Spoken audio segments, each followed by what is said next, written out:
being able to see life at its root. This is something that I was able to see at a very early age. I was able to see internally. I could see life at the beginning, not as the body, but as the consciousness of the body. And I saw life beautifully, but what I saw outside of life reflected none of that beauty, because we are creating life outside of the beauty in which it is formed.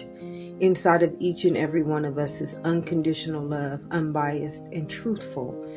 And when we are taking our perceptions and our understanding of life from something outside of us, we are not creating from the living truth in which creation created itself to reflect that beauty.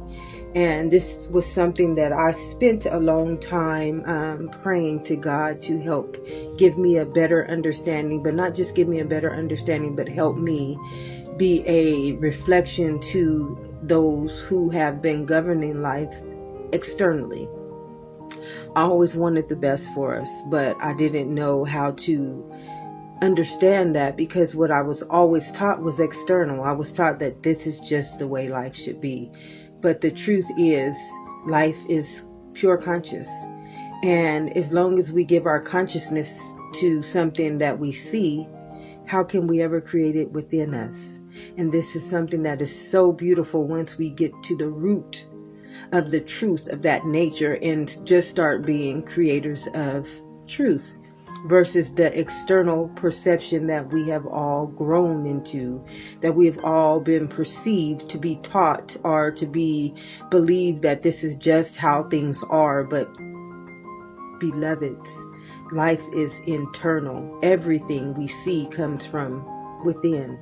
Our eyes are reflecting outside of us, but yet all we see is external, is outside of us. And this is something that has stunted our growth and our evolution as consciousness, beloveds.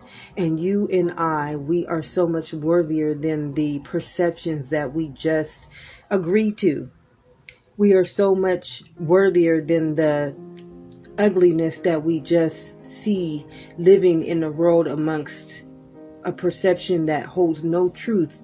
But because we've accepted it as our truth, now it becomes our reality. And when we go back inside and we go back into the heart of all things, we understand life is created within the beauty in which consciousness creates itself. You and I, unconditional, beautiful, loving